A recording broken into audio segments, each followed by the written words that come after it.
Hello, today we have a very special guest with us for an interview, Ron Jones. He's a professional kinesiologist and he's been doing this for several decades, and his specialty is classical PE, classical physical education. So Ron has very kindly joined us, I think, to have what I think is going to be a very interesting conversation about this subject.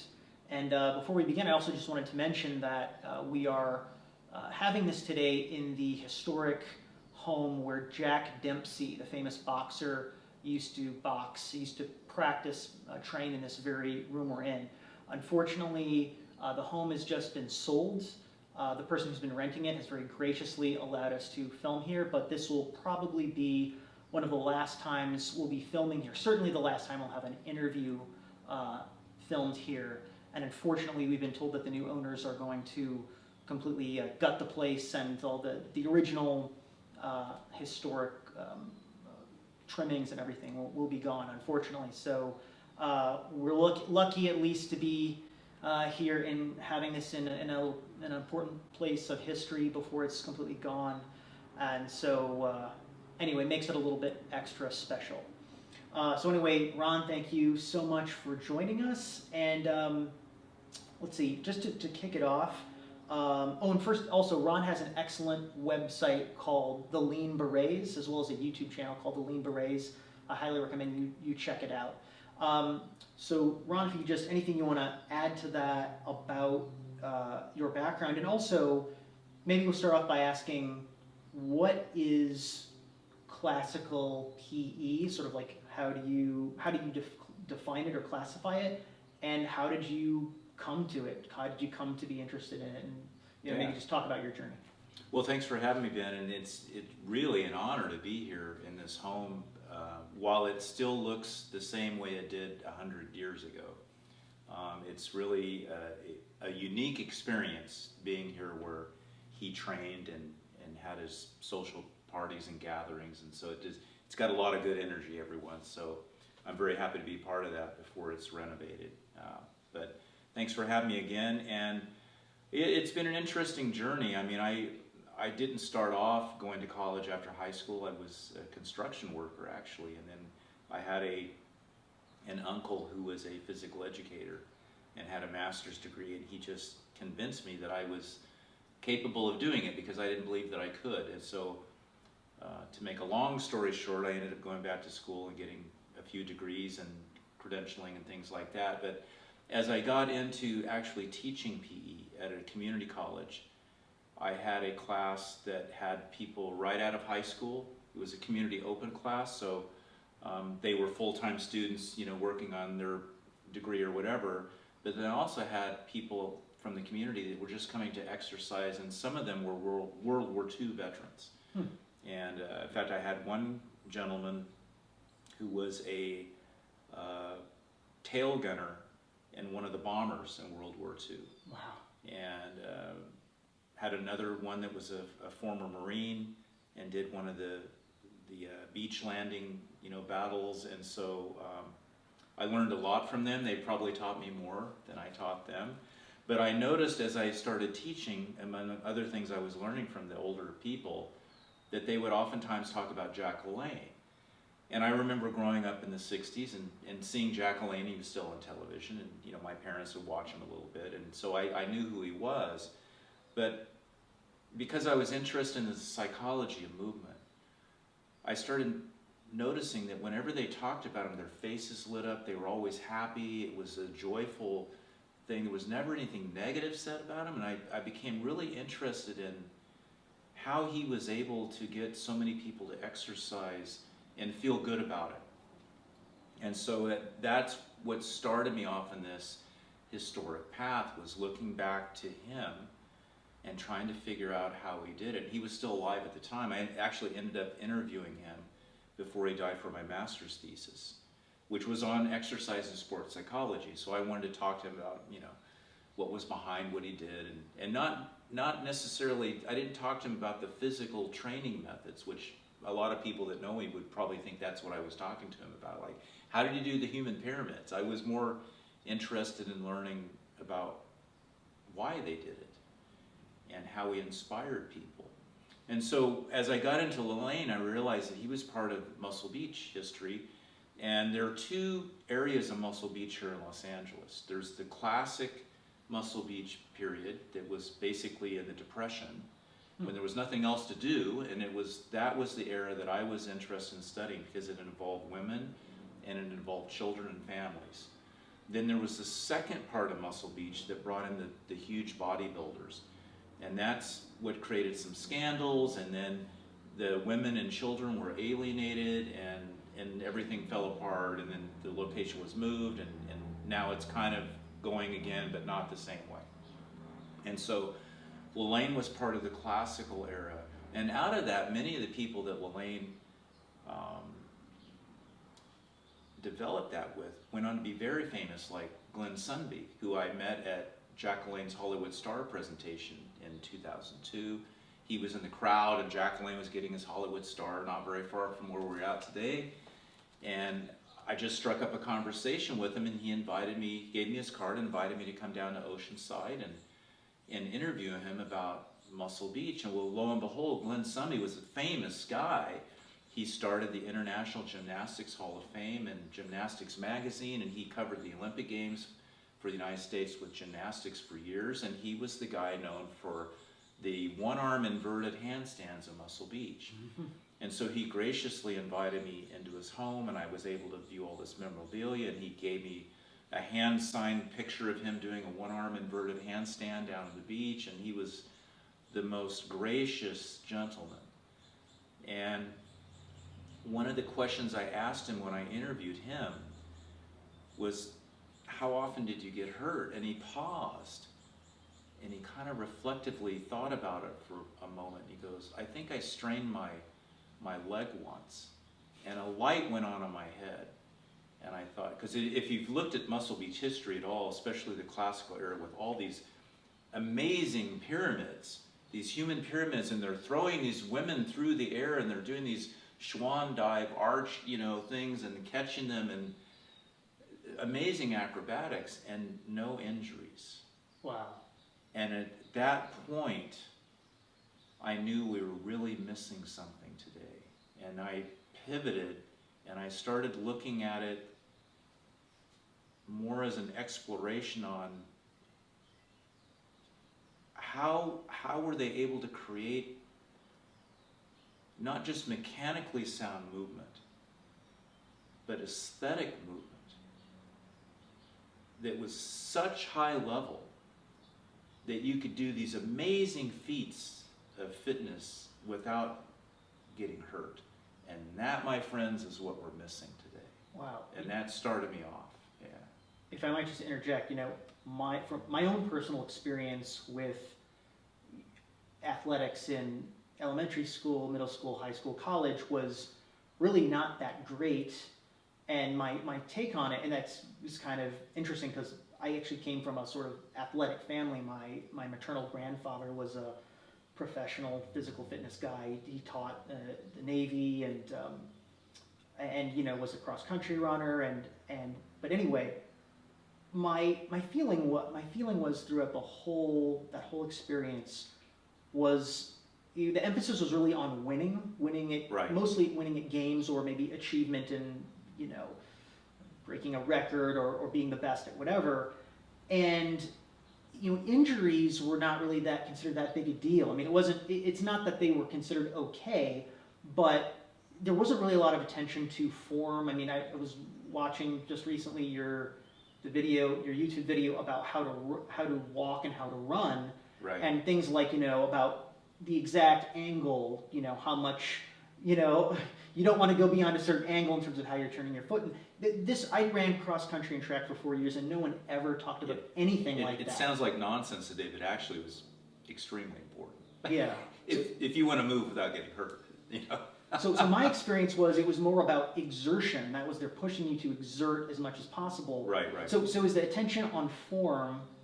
Is that something that you see in all of classical PE? Yes. Is that really like the big deal? Yeah, and it wasn't just mechanical, because I mean there's different ways to look at this. Mechanically, yes, it was the nuances of how everything was supposed to line up, and utilizing Newton's laws of motion and the biomechanics and all these scientific things were there. But there was a deeper, noble purpose, which on bumper sticker definition is preservation of nation. So there's a patriotism to it as well. At least here in the United States, that's one of the ways that we looked at it. And then there was an aesthetic quality, and there was a very big emphasis on mental stability, which is what I oftentimes highlight in my presentations when I'm talking about classical PE. It just wasn't about exercise and fitness, it was about creating sound mental health.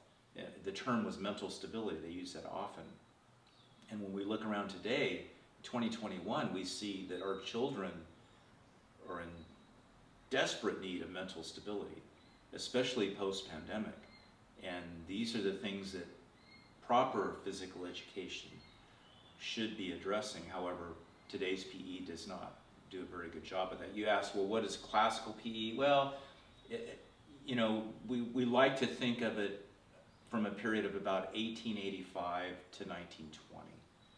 But it was going on before then, and some of the classical methods existed after 1920, and some never went away because people like us are still using Indian clubs and health wands and things in a very classical form way, but it was very much marginalized as America adopted more of a sport approach to PE after the World War I. And this gets into geopolitical context, because after World War I, we had used technology and these rigid formal training methods just to kill so many people, and it was a turnoff. And so the Americans came back and they didn't really want to do the formalized type physical training, which by the way was very German influenced. And since we had fought the Germans in World War I, it fell out of favor, and then the American way was thought to be more about sports. And so we went down this path to use sports as a way to get people physically fit. And it was even more sport-oriented in the UK. They were very much like gung-ho for the sport approach. However, in World War II, we realized that had done us a disfavor, because we were far less physically fit in World War II, which is hard to believe, because when you think about World War II and the greatest generation and the mythical proportions of what they were able to accomplish, we weren't nearly as fit as we were in World War I. And the reason for that largely is because our methods changed in PE. And so the old timers went back to the Kohler type methods. Kohler was the instructor at West Point, and he was a German Turnerbine. And we started using the more classical methods to get people ready. One of the things that happened in World War II is, or by World War II, is that we had an extreme upper body strength deficit. And this is one of the things that came out with the top PE people in the 40s when they went around and looked at the military training. And so you saw a big emphasis again on off-the-ground training with apparatus and trying to get that, using gravity as a way to improve the upper body strength. That was very popular at La Sierra High School. We did our documentary film on that, The Motivation Factor. There was a lot of apparatus that was used that involved gravity, and that's kind of what they're known for. The film Flash is like, the boys are oftentimes off the ground doing things, but that came from Frank Griffin, who was Laprati's mentor, who was like the Laprati of the day in the 1940s at Sequoia High School, and he went around and toured dozens of military installations in the war and realized that we had a major problem with upper body strength. So he created the Atomic Loop, which was a obstacle course at Sequoia High School. And so Laprati was mentored under him and saw all this off-the-ground stuff. And when he went to La Sierra, he basically recreated that system, but used metal technology to create the off-the-ground stuff instead of wood. And the pegboard actually came from Griffin at Sequoia High School, because as Laprati left, Griffin, they shut the program down, and he retired right after that, and the stuff was dismantled. So the pegboard at La Sierra High School was actually created by Frank Griffin at Sequoia and came from that high school in Northern California. Wow. Yeah, so that's most people don't know that, but I've researched Griffin too, because, you know, one of the things I learned early from one of my mentors was when you're doing research, find out who taught the person you're researching, and then find out who taught the person who taught the person you're researching. He goes, eventually you'll get back to Greece. So oftentimes when I find something, it's like, well, who taught them? Where did they study? Where did they go to school? Where did they grow up? Who were their influences? And some of my best finds come from secondary type references. I'll see something mentioned in a book a certain way, and I just know, I mean, it's taken me decades to develop this like sixth sense, if you will, as a researcher. It's like, that's something I need to know. I'm sure you're kind of that way too. Sure, you know, it's yeah. like, oh, it just really gets your attention. And sometimes it's forcefully in your face, and other times very subtly put, but you just know after so many years of doing this, that like, that's a path I need to go down. And so, as some people have called me, I'm a zealot. I can't help it, you know. It's just fascinating. Absolutely. It really is. It's been a nice journey. So is my next question was going to be, how, when, and where did sort of modern PE go off the rails? Did you just basically explain that with the World War II geopolitical angle, or was there other ways that you think things sort of devolved or sort of went awry? That's a good question. I mean, if you look at a historic timeline, right, we're going from prehistoric to, you know, 2021. You see spikes in fitness during times of war. And so, post-World War I would say that we didn't see a big spike in really great PE. We saw a lot of sports, but then we saw another big spike with good, solid training methods in World War II. And then we saw a real de-evolution in the 50s. And then the Cuban Missile Crisis, JFK, the tension with the United States and Soviet Union caused more attention on physical fitness. And that was part of JFK's message, to vigorously get involved in the game again, instead of sitting on the sidelines. And he got behind La Sierra High School and used that as his poster child, and 4,000 schools across the country followed the La Sierra model, and people came from all over the world to look at that PE program and how they were doing things. And then that type of training, again, was very formalized at times. Not all of it, but a lot of it was very formalized. And Laprade himself described it as forceful by design, on purpose. And then with the 60s protest and the anti-Vietnam sentiment, it suffered a bit. And then people said that, they were just training the boys to go to war. It's like, well, if you really know physical education, there's a way to train the most amount of people in the least amount of time with the least amount of resources. And the calisthenics and the off-the-ground apparatus, that's just how you do it, whether you're going to war or not. It really didn't have anything in particular to do with, he's just training everybody to go to war. He was training people to preserve their nation in good and bad times, period, end of story. So, but then the school closed in '83, and PE really took a dive in the '70s, after the war was over, and it's really never come back. I mean, in a sense, PE, American physical education died with JFK. Wow. In a sense, yeah, the good stuff. Now, our film has brought a lot of attention to the importance of classical PE. What's the name of the film? The Motivation Factor. Okay, great. Yeah, the website is motivationmovie.com. It was made by Doug Orchard Films. I was the executive producer and historian for the film. And I think it won a number of awards. We were actually here in Hollywood at one of the film festivals and won that. And it's a good piece of work that will outlive me, and I think that's important as a person, that if you're involved in a film, you like to think it's going to outlive your life and have some purpose along the timeline. And I do, without reservation, I can say that film will live on when Doug and I are not here.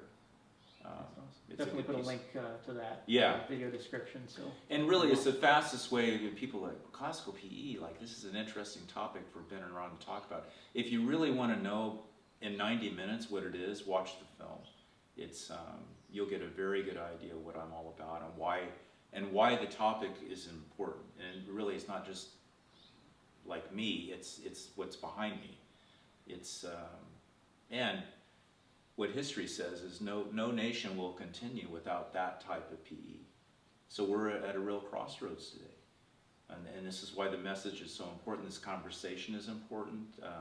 The presentations I've been doing this year to influential groups is important. Because we really, as I pitched a couple weeks ago in the keynote symposium, is we need a national PE initiative. And it needs to be top down. The grassroots efforts are fine, the gyms are fine, the families working with their children, that's all important. But at this point, we need something coming out of Washington, D.C. that's bipartisan. I don't care what party gets behind it, but someone needs to do it, and soon. It's because if not, we might not be able to have this kind of a conversation in the near future. Yeah, it's that important. I could believe it. Yeah.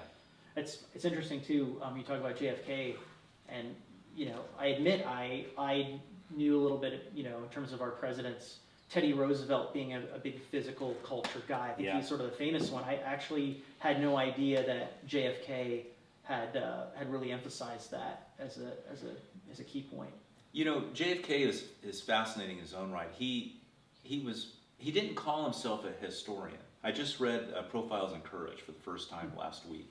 I've heard about it for years, but I found it used at a bookstore in Ojai. I was up there hiking last weekend, and the library had a book sale. Of course, I've got to go over there and look around. It's like a hardback cover of JFK 1955 for $3, So I read it, and at the beginning of the book, he says, "I'm not a historian," but he was very historically trained. I mean, he worked with a number of real historians that were classically trained to help him edit the book and make sure that it was accurate.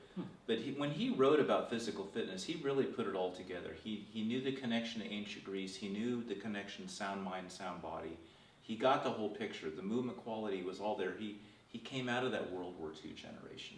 And yes, he had a horrible back injury from the war and other physical things going on, but he was undergoing back treatment with Dr. Hans Kraus, who was part of the story because it was the Kraus-Weber test for key postural fitness that was presented to President Eisenhower in the early 1950s, and Bonnie Pruden was Kraus's research assistant. Bonnie Pruden is just like one of the greatest physical educators ever in American history. And basically it exposed that post-World War II, American youth were extremely weak compared to European counterparts and even children in South America. Wow. And because Eisenhower was a military man, he understood the importance to national security, and it was out of that Kraus-Weber test.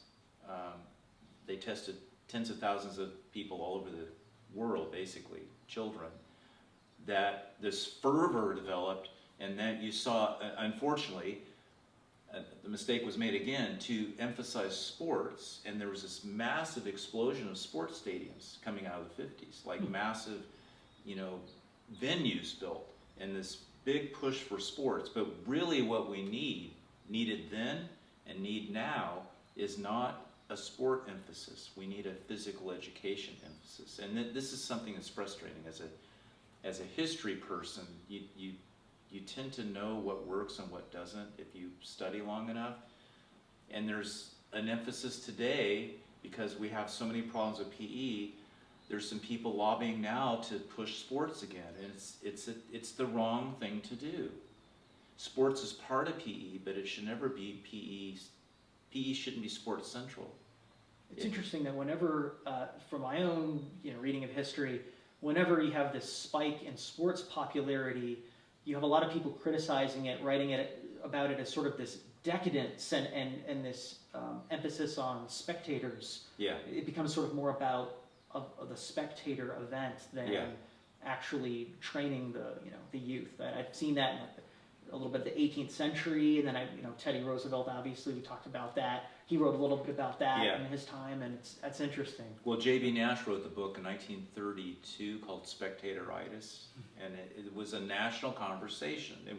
It's part of my research in leisure, which is, to me, the most important thing I should be talking about, is the classical idea of leisure in ancient Greece, which is when you're not eating, sleeping, and going to school or work.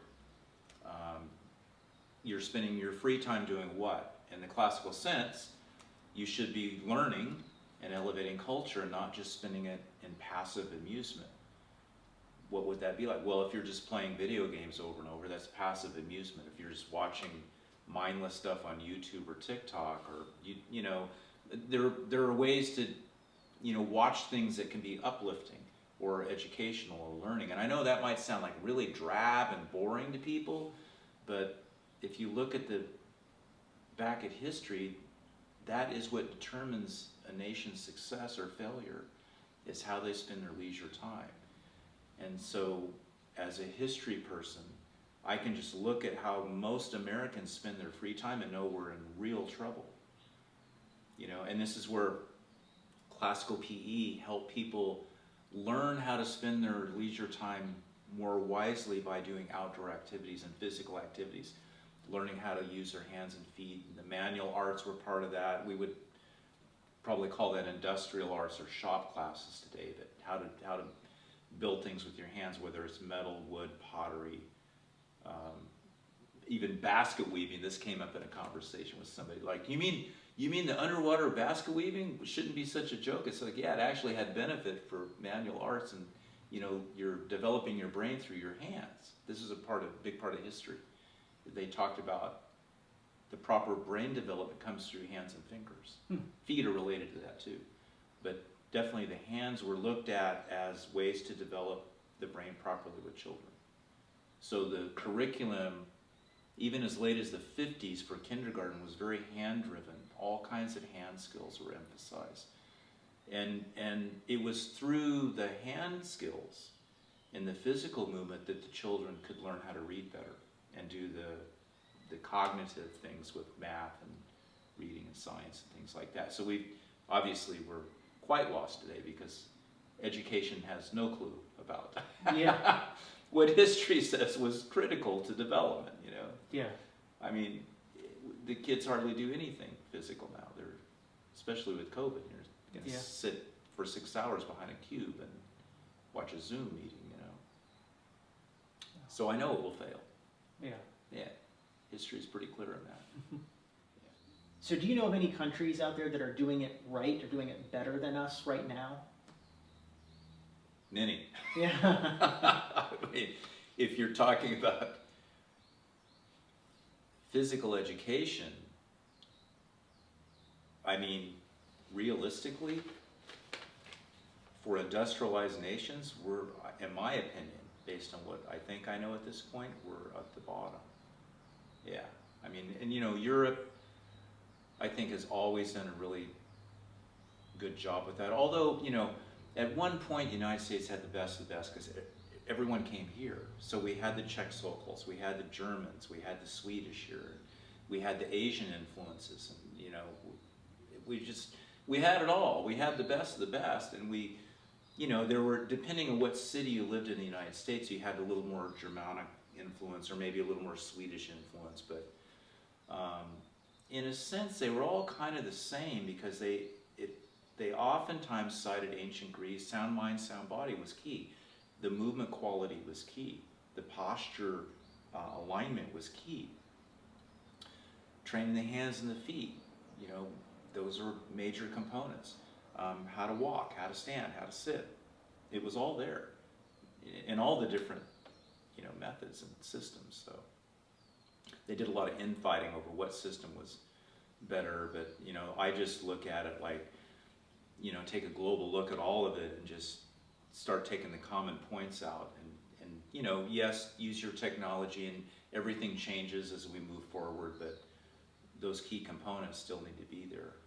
Well, and even if, one may have been slightly superior to the other compared to what's available today. They're probably all a lot better. Yeah, and in I so think many ways. a lot of the problem today with American PE relates to ego, because if I come in and start talking about classical PE, the professors today teaching exercise science in universities, American universities, don't know that part of history for the most part, and so they're very threatened.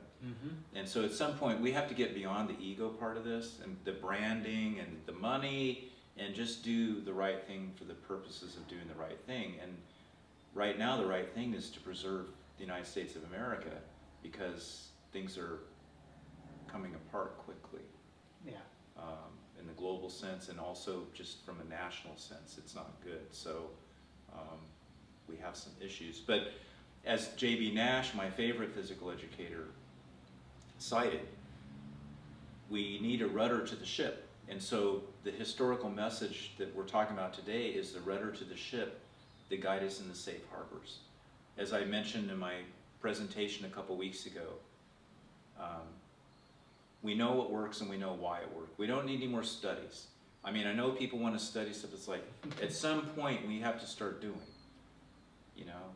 If you want to study why the Indian clubs are so wonderful for shoulder rehabilitation, that's great. You know, Ben and I can help you. If you're a physical therapist and you want to research that at the PhD level, we can definitely feed into that methodology. You want to research why the wands work so well, but I'm going to tell you right now, they work. If you use the classical methods, you know, we can come up with the laser reasons why, but we already know they work. There's a great line by Dalton Trumbo, who was a famous Hollywood screenwriter. Nothing more can be said, it can only be done. Yeah, that applies to PE. Yeah. Yeah, but anyway, that's, and here's something interesting too I just thought about. As I've worked with all these different organizations, universities, military, you know, all these different people, what I realized the last year is that none of them had a unifying philosophy of movement. They're just doing whatever because somebody thinks that's what they should do. And that's what I've been able to develop out of history. Like, what is the philosophy behind what you're doing with movement, how you're moving? Because if it's just about calories burned and, you know, cosmetics, that's not good enough. And even in La Sierra, their PE handbook was, the word philosophy was part of the title. So it tells us a lot, like they believed in the philosophy behind the movement. And basically it should come down to the noble purpose, preservation of nation. I mean, you know, you've got to protect your backyard here, you know, that's very important. Create good citizens, you know, citizenship is part of that. And we need to get back to those roots and foundation, and then we can look at, well, what were the mechanical things that worked so well over time? Well, we know that walking, how to walk, you know, how to stand, how to sit, you know, proper joint mobility, things of that nature. But if you don't have the philosophy in place first, you're ultimately going to fail. And this is what, when people come to work with me, I've got to get that foundation set first. And it throws people because they want to know, like, well, how many sets and reps, and how, you know, it's like you're talking mechanics. It's kind of a moot point until you know why you're doing it in the first place. It's more intellectual approach, which, by the way, the people that I've studied, whether male or female on the history of PE side, were brilliant. They were Renaissance men and Renaissance women. They were artists, poets, photographers, you know, orators. They weren't just, quote, PE people. Yeah. They could have an intellectual, cultural conversation, and they could talk about ancient Greece. They could talk about architecture. I mean, I've been in Bonnie Pruden's personal library because her research assistant, Ian Whitaker, is one of my mentors. She worked with Bonnie 40 years, and so I've sat in Bonnie's library and I've looked at what she read. And she read everything. And she knew fitness up one side, down the other. She was a brilliant physical educator and movement teacher, but she was well read. This is another problem today with PE people or fitness people, they're not reading, they're not studying, they're not doing their due diligence to have an intellectual conversation outside of the brand and money-making aspects. Would you say also the philosophy that you're talking about maybe gives a more of a systematic and holistic approach? You have to have that foundation of the philosophy. I think so, yeah, and it, you know, I think it as a teacher, because I'm a credentialed PE teacher too. In the last couple of years, I taught elementary PE for a brief period, but I'd never done that before, which was a very good experience. And I think had I not done that, I wouldn't be able to have the same level of conversation today. But having that foundation grounded me at times, because I got a lot of criticism for what I was doing by people that didn't understand why I was doing it. And in fact, one principal said, Ron, you don't teach a traditional kind of PE. And I laughed. I said, actually, I do teach traditional PE. The problem is you don't know what traditional PE is. Because traditional PE to people today is the kids just playing games with no technical instruction whatsoever. So here's something that's happening people might not know about. And having worked with some professional sports, they have different types of events where they bring the youth into play and do things, kind of a PR thing. And they're seeing problems with injuries from the play days. So we have kids so unfit and so physically illiterate, meaning they don't know how to do their ABCs of movement, let alone write a paragraph of movement, that they can't even play without getting hurt and straining themselves. And this was pre-pandemic. So now post-pandemic, in June of 2021, we're seeing pretty significant orthopedic issues with children coming off a year of inactivity. They have weak tendons and tendons attach muscle to bone. So, you know, your joints aren't in the right type of position, and they didn't have good physical literacy before the pandemic. And the online PE was awful. And I saw, you know, PE teachers just throwing YouTube stuff at kids like it was completely inappropriate and dangerous. And there was no way they should be doing that. It's legal liability, major issues with legal liability in my opinion. So, yeah, we have a real issue. But that having that guiding philosophy, having the historical background, as well as the exercise science, sports medicine part, I was able to hold my ground and fight off the critics. Now, I'm not teaching PE anymore because of, you know, things that happened with the pandemic and the position being eliminated and all this. But I know I was right. History's on my side. The rudder of my ship is firmly placed in a certain direction for a good reason. Awesome. Yeah, I believe it. Yeah. Yeah, I'm just also curious because you mentioned Bonnie Pruden and a few other people, and you know the importance of mentors. You also told me some stories about, you know, noted people that you learned from, and you mentioned you had learned even a little bit of wand technique from an old teacher, and you'd learned from Dr. Thomas. And so I was just wondering if you could talk a little bit about maybe some of those positive experiences that you've had with mentors, and the importance of mentors, and really listening to these people from the past and the older generation that still happens to be with us. It's a really important area, and you're starting to see a few people write about that as something that isn't culturally valued today.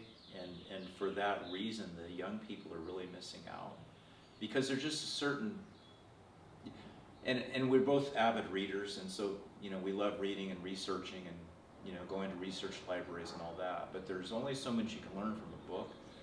But the practical application of working hands-on with someone who has been there and done that cannot be underestimated. And when I think, whether it's luck or fate or whatever, the people that I had a chance to meet, when I had a chance to meet them, who are still alive and able to teach me physically in the same room how to do certain things, that opportunity will never come up again for people younger than me, because those people are gone, or they'll never have access to them like I did. And so for that reason, me and people like me are the link between the past and the future. But the people today aren't very interested in doing that, because you want to be an expert on a weekend certification, you want to be a famous influencer on Instagram, and as long as you're getting likes and affiliate money, the real learning isn't important. And almost all of fitness today is fake and bogus. And the real people in physical fitness, I think, would stand behind that statement, or many of them, the ones who are honest. Oh yeah. Not a big group, but some of us are still rolling with the truth. It's a lot of that going on in disciplines like martial arts and yoga, where you get certified in a weekend or online or something. It's crazy how much that seems to be happening. And I did a lot of that too, and then I started realizing that's an interesting story in itself, because as I got more and more into history, I started looking around at the experts, and I realized that they didn't have a grasp of the fundamentals. And I'm talking like, okay, we have 10 steps, like 1 being like you're learning the basics, and 10 being the master expert. They didn't even know 1, but they were marketing themselves as 10s. And then I worked with people that were able to help me understand that the real joy is a 1. And you go from 1, 2, 3, 4, you work your way up, and then you realize, like, and you go back to 1, and then you find more layers of 1 that you didn't see the first 1 time or 10 times you went through 1. And then it becomes just a joy to learn. And I think it took me to the age of 50 to get there, where I found a joy in just being a lifelong learner and not being, quote unquote, the expert, even though people,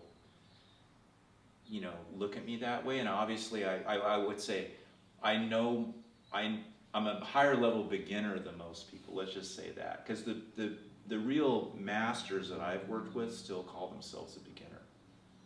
They're still learning, they're still reading, they're still discovering. I've had people high level tell me, some of the hardest things to master are actually the basics. Yeah. It's like, I don't want to use examples, but martial arts, here's an example. So, one of the hardest things in boxing to do is just to throw a perfect jab. Mm-hmm. It's not about some super fancy combination that seems, advanced, but things like that, So, yeah, it seems like the true high level people, the most striking thing about them is their mastery of the most fundamental basic things, and a lot of people think, that's basic, that's for beginners, why would I care about that, when actually it's one of the most important things, and you can't build the rest of your house without a foundation there. It's so true. It sounds so cliche, but it's the truth. And I was taught a long time ago, like the Olympic gold medalists, they're just better at the fundamentals. It's not the real fancy stuff that gets you there, it's the fundamentals. And an example, I was walking down the path last night just to go for a walk. The Beagle has joined us. And there was a group of young kids, probably middle school. It looked like some kind of little gathering they had in the park for graduation or whatever. And they were walking down the path. And I immediately, because of my classical training, I immediately saw that they were disconnected from their bodies. And this is one of the things I talked about on my podcast today when I was talking about World War II whack fitness with the females. And there was this emphasis on mind-body connection, coordination, physical literacy, basically. And they were flopping all over the place. Their hips were out of position, their feet were out of position, their upper body mechanics were not there. And then people said, Ron, you're being too critical. It doesn't matter. It does matter. It does matter, because when you look at the soaring youth sport injuries we have today, and the joint replacements, and major joint reconstruction that sometimes is going on now with teenagers. I mean, I don't think people realize what's going on just at the high school level with joint issues. It's frightening. And the root cause of that is we're not teaching people how to move well from the get-go. And of course, obesity doesn't make anything better in terms of movement. But you can have a person overweight or even severely overweight that can line things up, and they'll be a lot better off than a person in quote-unquote normal weight that's out of position, that's ruining their knees every time they take a step. So that's the kind of PE that I teach, and that's the kind of PE that I emphasize and talk about in my presentations. And it's scary for people. If you're a PhD level person and you're famous, and I come in and start talking about that, it can make one nervous. But I would invite those people to get to the point where I did, where it's like it's exciting to learn what you don't know. Because I don't want to be doing something inefficiently. I'd rather know what's wrong so I can work on it. And instead of somebody not letting me know because they're worried they're going to hurt my feelings, you know. In ancient Greece and some cultures, it took you to the age of 50 just to be in a position of leadership, because it took that long to develop everything. And I think America would be far better off if we valued the older people. And now, of course, it's easier for me to say at 61 now. But when I was younger, I had a respect for elders that I don't think younger people do today. Even when I was younger, that's how I was raised. And I was around older people that were wise, and they were good with tools or doing different things, and I remember learning a lot from them. So I think there's a danger today with just thinking you can Google it, because you might be able to get the mechanical part of learning how to do a task, but there's a cultural, social part of that in the context of learning that skill that goes beyond just the mechanics, whether you're talking physical fitness or plumbing or working on a car or whatever, you know. So I know one of your specialties is the wand. I mean, you I think interested in all of the physical culture apparatus, but I know that's something particular. You show me some stuff, and you have some great videos on your YouTube channel. Yeah. So I was just wondering if you want to talk a little bit about that and sure. Your the health wands. I mean, some people will call them staffs today, but to me that's more of a martial application. If you think about like a closet pole, 5-foot long closet pole, that's basically, you can use that as a wand. But they were one of the 4 horsemen in restorative arts and classical PE, which was medicine balls, which came from ancient Greece, light dumbbells, the light wooden dumbbells, which they use completely differently than like Arnold doing bicycle wheels. Indian clubs, which we have them displayed behind us, and we love those. And then the health wands. And the wand was a leverage tool. And of all the 4 horsemen, I prefer the wands because they're the easiest to use and the most accessible. And I think you get the most bang for your buck in the least amount of time. So I did a keynote presentation in 2019, and there was a couple there from France, and she was actually presenting, one of the presenters as well. But her husband came with her, and he had come out of water polo or something like that. A very fit, muscular, very well put together guy. But I was doing after my keynote, I did a little practical workshop where I had them try the wands, and we were doing some different things, and I was doing some demonstrations with Indian clubs. But I did a section with the wands of like for 5 or 10 minutes where they could really learn a couple of the basic moves. And he came up to me after about 15 minutes and said, I can do things right now with no pain that I haven't been able to do in 25 years. Wow. I couldn't even do it with pain. And he, like the body language on him, what I felt from a gratitude standpoint was just amazing. He was so thankful. And it wasn't me, it was I knew what to use and how to use it. And I was just telling the story again and helping people. So you know, when you have things like that happen, and then you look at how we overcomplicate things with fitness in America, and it becomes so much about money. It's like so many of the solutions are so simple, but the nuance is critical, because there are people now using wands and they're trying to make it a fitness fad, and they're trying to make it about strength, and it's really about good quality of movement, you know. That's a theme, by the way. A lot of the people who are, you know, bringing back marketing the clubs and stuff, they immediately go to strength, right? And almost applying like this, you know, getting how much resistance can I get out of or this? how many can I do? Yeah. When I saw the clubs come back into favor a little bit, I was thinking, oh my gosh, I hope they don't go down the same road that the kettlebell people went down, where it's just all about brawn, and of course, you know, that's kind of what's happening. But and I look at some of the things people post. We're in some similar social media circles, and I can't even watch it. I mean, I know their heart's in the right place, but just from a quality classical movement sense, it's just not there. And again, it's so much about ego. It's like doing it more or faster. I remember I did a training on the La Sierra Strength Endurance routine, which is their famous calisthenics routine.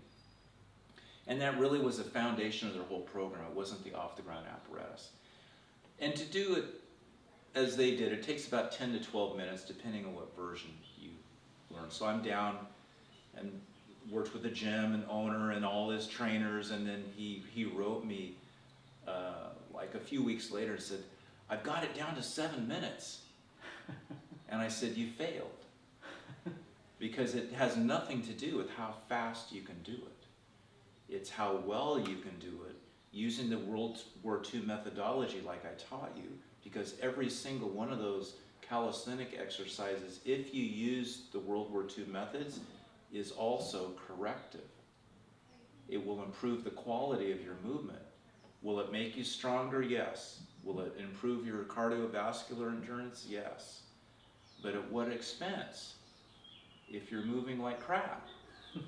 It reminds me of a saying Bonnie Pruden was asked in the 70s. Like, what do you think about the jogging craze? Because, you know, Jim Fixx and all the emphasis on running in the 70s was quite a big deal.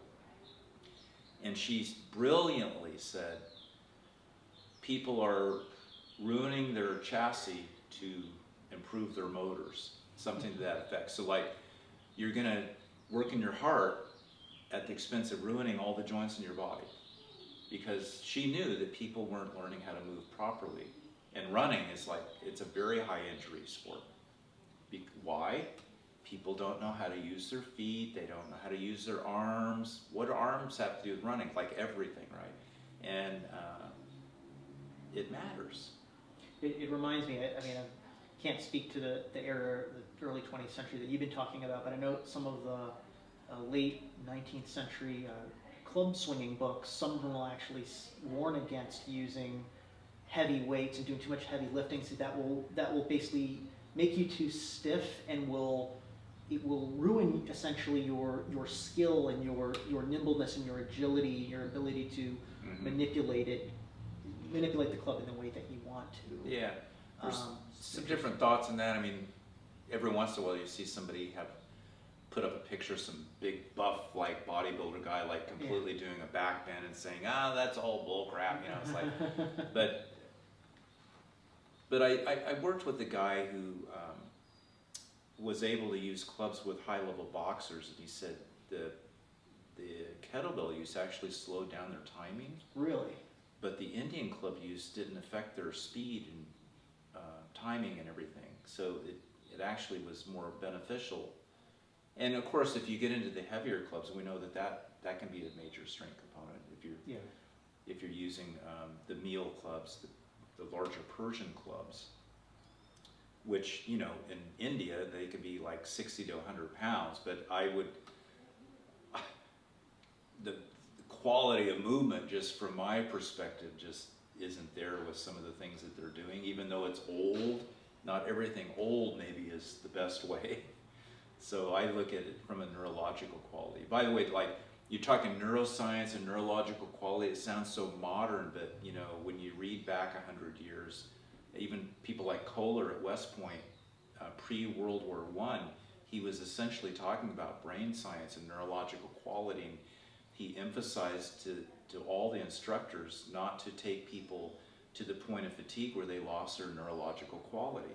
And so it was very, what was termed rational training, you know, it was very, I guess, scientific. And in those days, it was very orthopedic, you know. In fact, a lot of the, as you know, a lot of the people that taught physical education pre-1920 were physicians. They were medical doctors, you know, and they were at the tip of the pyramid, and that's how well they knew the body. It's changed quite a bit in medicine today. A lot of physicians don't even exercise. Yeah. You know, so, but in that era, they were the PE teachers. And the people that I study basically learned under those kind of people. And so they were very well-rounded. Yeah. That's awesome. Do you want to, I know you brought a few Oh, things yeah. to show. Do you want to... I brought some show and tell here, and I'll start with the one that's kind of fun first. I was just digging through a couple things to bring in today. This is Mr. Peanut's Guide to Physical Fitness, the Planters Peanut Company. And the reason I brought this from the 60s is because it's symbolic that in the JFK era, with La Sierra going and all that kind of emphasis on physical fitness coming off the Cross-Weber test in the 50s, it showed like we're at a real deficit with our children with physical fitness. Even the food companies were into physical fitness and PE. Basically, this is a PE book. But inside the book, and you can get some pictures of this for the video, you see the proper running in place in the windmills, which is a windmill to World War II standards is really hard to do because it takes a lot of spinal mobility to get that angle with your body and reach down and touch your toes. Teaching elementary PE, there were few children that could do that. They were so inflexible. In fact, I was one of the more flexible people in my PE class, even though I was decades older than them. So anyway, you've got the physical fitness test here, and you've got the charts and the age graded. I mean, it was actually, here's the regression with the box, and it's like, it was amazing. And this was just from the Peanut Company, right? So it's a great little book. This book is the holy grail for a physical culturist. It is the MedArt Gymnasium equipment, like leather-bound catalog. And it was just a catalog of equipment that they would sell. MedArt was like the premier equipment manufacturer in the United States, and we were talking before we were taping today about the history of the MedArt company and how there were two parts of it, and they did a lot of marine equipment too. But the drawings in this are just exquisite. And this is all pre-computer era, you know, so that they had such mechanical quality involved in the pulleys and the apparatus. And this is the Swedish stall bars here, and you can see all kinds of different exercises, and there are different types of pulleys and articulating things. And unfortunately, a lot of this stuff got melted down in World War II, so we don't have a lot of original examples of this type of equipment. But this book today would be well over $500. And I've only seen two of them, and I have one, and one of my mentors has another one, and they're around, but they're not easy to find. And I brought this particular book because it helps me make my point that if you want to be a real physical educator, you have to be well-rounded. You should be. And in my studies of movement, and I don't even know how I got involved in the modern dance era, but I guess if you study movement long enough, you realize that dance is important to human development and human culture, period, no matter what country of origin you're studying. And I got into the history of modern dance in the United States, and I ran across a wonderful person named Ruth St Denis. And she was a little bit younger than Isadora Duncan, and I think many people have heard of Isadora Duncan, but Ruth St Denis was just a fascinating woman who went all over the world dancing and designing her sets and her costumes and choreography. She ended up settling in Los Angeles later on in her life, and she had a school of dance here. She had one in New York.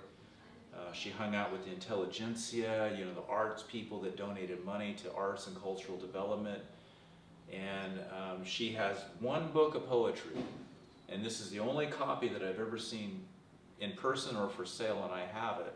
Wow. It was published in 1932, and it's called Lotus Light. And I've been reading a few of the poems on my podcast, The Long Road, and every week or so I'll read like a few poems. But the reason I'm so excited to bring in the book was the drawings in the book are just fascinating.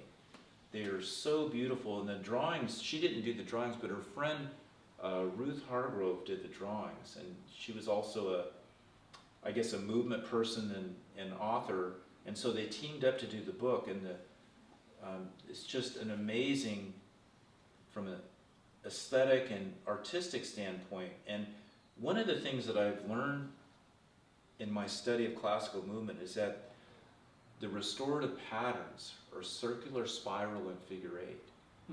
And so much of what I do now is circular, spiral, and figure eight. And if you're a high-level martial artist, or even maybe entry-level martial artist, you'll know that so many of the movements are not just linear, push-pull, but there's a circular component to them. And so if you look at these drawings, you'll see a circular, spiral, figure eight emphasis on almost every single one of them. So people like Ruth St Denis really knew movement. Was she a PE person? Not really, but she talked about the fundamentals of dancing and learning the scales, if you will, like a musician, and learning the fundamentals before you could properly be creative with modern dance. You had to know the fundamentals, and she did talk about that. So this is just it's a beautiful book, 1932. So I wanted to bring those in and just share those. Awesome. Yeah. Thank you. It's interesting. The more I read about 19th century physical culture, the more connections I actually see between that and dance. Like a lot of stuff up on the toes. Mm-hmm. And I read a quote the other day I was reading a book about the Swedish method, and in the introduction it said I'm paraphrasing, something to the effect of, the exercises should not flavor too much of the dance hall, the circus, or the military barracks, but should feel like somewhere in between all of those three. And then just a lot of the synchronized stuff they would do, like right. you see the kids having these perfectly synchronized sort of aerobic movements. And I've heard some people sort of almost denigrate it, saying, oh, that just looks like dance. But actually, that approach seems ignorant of just how impressive a dance was, as a discipline, and especially at that time. Well, I remember in PE when I was growing up that there were still some dance lessons or a dance component to PE every year, and I hated it because you had to touch the girls. It was like, but the social lessons from dancing in PE are now that I'm an older physical educator, I'm like, well, this is profound, because you learn how to touch properly. There's a way to touch someone, there's a way not to touch someone. Whether you're spotting in a gymnastics setting or you're dancing. And there's a finesse to it, there's a nuance to it, there's a way to, and a great massage therapist will know this, there's a way to enter the massage and exit, and a way to do the techniques rather than just slap your hand on somebody. That was one of the things I learned early from one of my mentors is, how somebody puts their hands on you tells you a lot about their own literacy level with the methods. Although we could argue Joseph Pilates used to be really rough on his clients, so maybe that's not always true. But yeah, there was a quality to that. And so that's something that's lost. Now it's like, it's ballistic, it's fast, it's hard, and we don't have those nuances, especially with hand movements, those are critical to the development of the brain in children, and also adults, but more so for kids. And I've got a number of quotations that I put together for a keynote that I did in 2019 as a warm-up slideshow when people were walking in. I wanted to do something different, like instead of just, one of my favorite presenters is Lynn Kravitz from University of New Mexico, and so it's one of the many ideas I got from Dr. Kravitz, like, he'll have these slides playing as people walk in. They're educational, you know, and they're really interesting, like fitness fact stuff. So I put together a slideshow like that was full of quotes, historic quotes on the importance of hands, feet, brain, you know, recreation, you know, culture, leisure, and people, it was funny because I was just sitting there in the background watching. And they come in there chit-chatting, and all of a sudden they were mesmerized by what was being put on. It really got their attention, and it got them focused on what I wanted them to focus on before I ever started talking. So, but there's so much that we've lost with the quality of the movement. Yeah. Which kind of goes back to the La Sierra calisthenics guy, that he was thinking if he chopped 5 minutes off the routine that he was better than everybody else. Like, no, you actually are worse. Because I guarantee you, you're not doing it as good as I was doing it when I showed you in 10 to 12 minutes. Yeah. Here's another big idea out of history is 90% perfection. So everything that you do should be 90% perfection. And you might say, well, how can you do that with everything? Well, you have to regress. So make it more simple, make it easier. Take off volume, take off intensity. Find that level where you can operate at a high level of neurological quality and also safety. And then that's really critical today for children because they don't know what to do. They're overweight or obese. Many of the kids by 3rd or 4th grade have chronic pain in their back. I mean, there are all kinds of issues that I don't think a lot of people realize.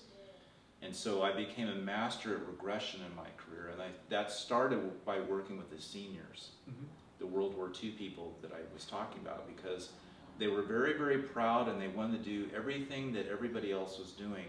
They walked into class every day, they didn't want a wheelchair, they didn't want crutches, they wanted to take care of themselves, they were all living at home, they didn't want to move into a facility, and some of them were over 90. So I learned with them, like, to protect their dignity and also to be the best instructor that I can be. I had to, okay, we're all doing push-ups, but I have to have 5 different levels of push-ups. Right. And everybody's doing push-ups in one way or the other. And I had grown men, even in their 40s, doing wall push-ups because they could not do a floor push-up. You know, so I made that culturally okay. It's like, we need to pick a level where you have, you know, 90% quality, basically.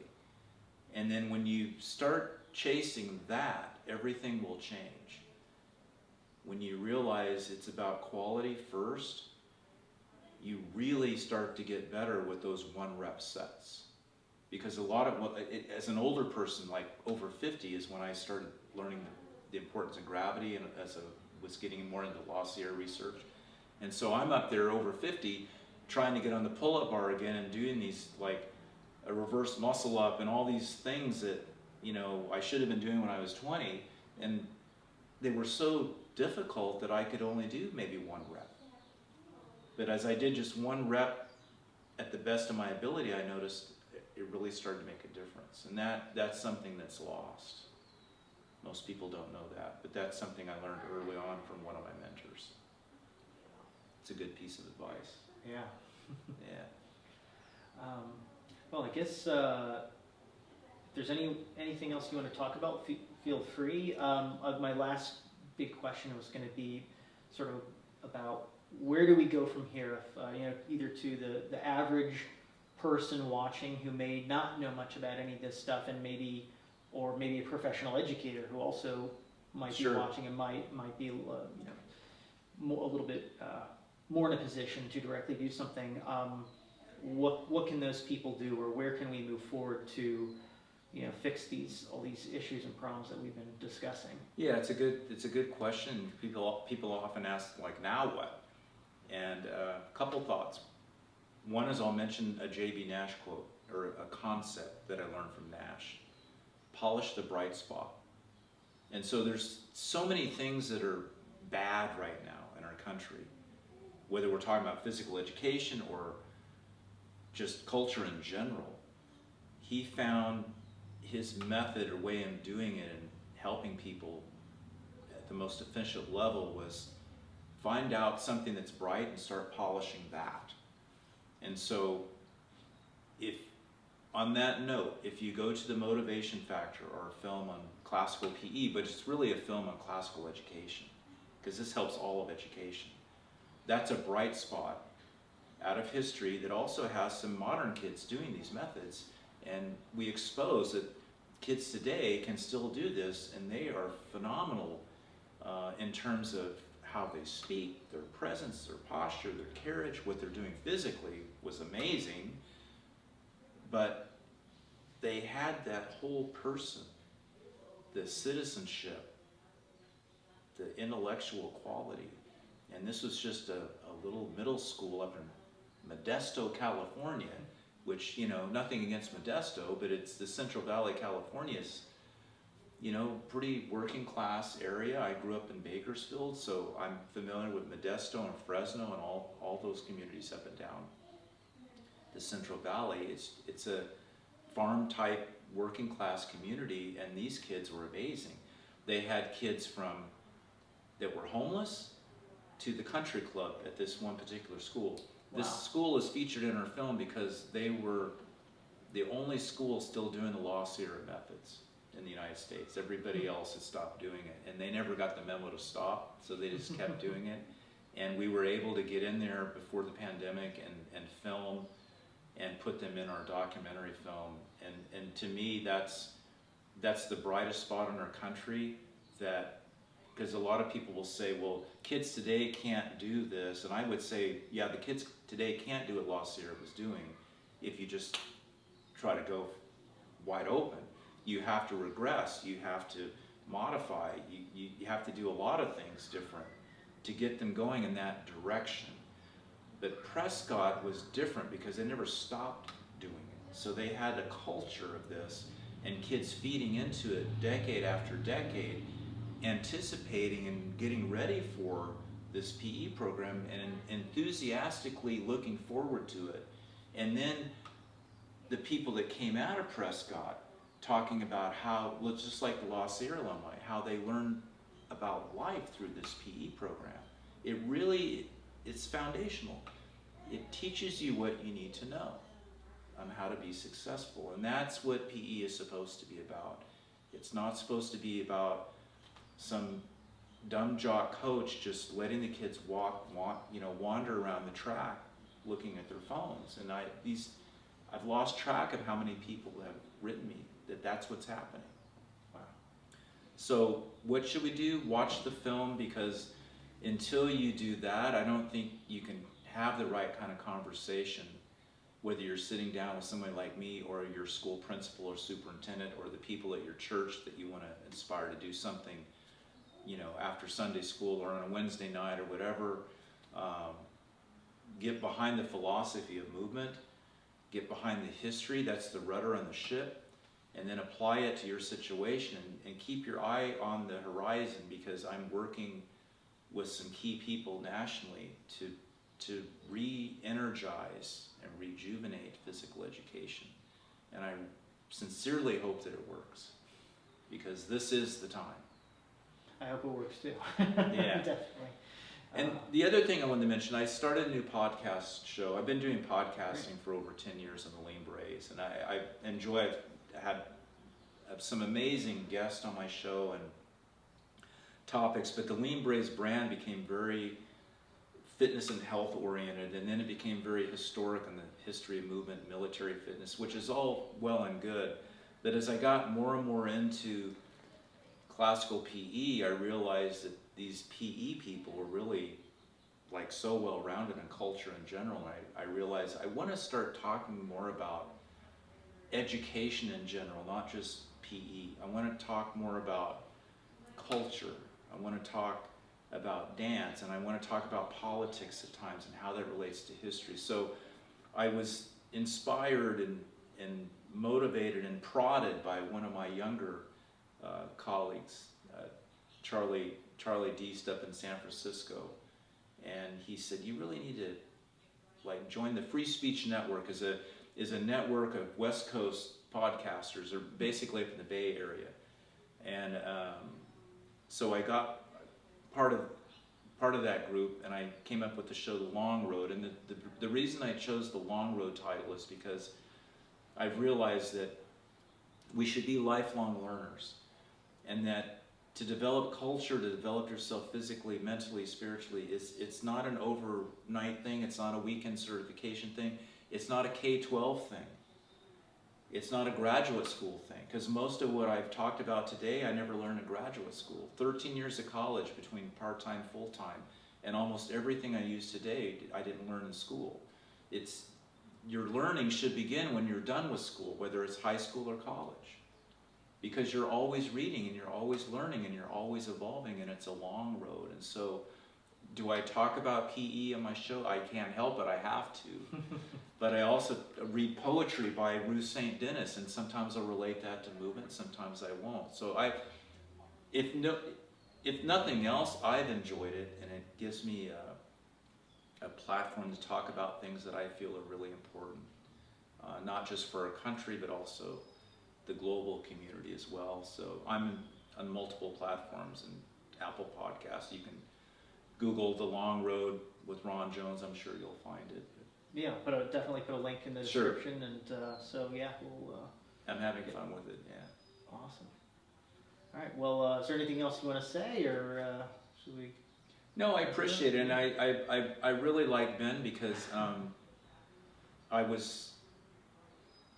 I don't know, how would I describe it? When I found out about you, and I don't even remember how, maybe it was the Facebook, the Indian Club stuff or whatever, but I was so inspired and pleased to see that someone else appreciated the physical culture history, because there's a lot of people that, especially now the last 5 years, they're like citing themselves as being into it, but they don't do the reading and stuff, and that's fine, but you really do your research and reading, and I've learned a lot of things about Indian clubs and physical culture just reading your stuff and watching your videos, and I mean, you know far more than I do about Indian clubs. Oh, it's extremely kind of you to say. I don't know about that, but thank you for There's a the lot kind of words. stuff out there, as you know. Like Yeah. it's very humbling when you get into what we get into. So yeah, I appreciate your work, and when you do put out videos, the quality is there, and the nuance is there, and that's what I picked up on. Like the nuance is there, and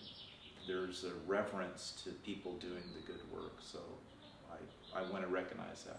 Well, it's very kind of you to say thank you. All I can say is, I'm standing, in the shadow of giants, and the people who have come before me and who are so much more experienced, and also in terms of this research and the stuff that's out there, it's so vast that I still feel like I'm only scratching the surface of we both are. this stuff. Yeah, there's just so much out there. So if you're not reading and doing some things like that, maybe you should start. I have a reading list I put together because people kept asking me, like, Oh, nice. what should I read? What should I read? And finally, because I was doing a presentation for a military institute, I'm just going to put a reading list together. Here's my top reading recommendations, books and things, and so it's a PDF on my Eileen Bray's website. I can send that to you. If it's all right, we'll put it in a link to that. Yeah, too, and it's that'd like, be awesome. some of the books are hard to find, and some of them are pretty easy to find, but these are, and some of them I highlighted as life-changing. Wow. You read this book, your life will change forever. It'll put you on a different path. They're that powerful. And most people have no idea they're even out there. Awesome. Well, thanks, because now you will know they're out there, because we're going to put that link in the description below. Yeah. Ron, thanks so much. It's Thanks been to you, man. Appreciate it. Amazing and profound interview in many places. So thanks so much for coming on. Here in the Jack Dempsey house. Yeah. In Hollywood. Yeah. So, Beautiful day in Hollywood. absolutely. And thank you for joining us, whoever happens to be watching. Thank you. Have a great day.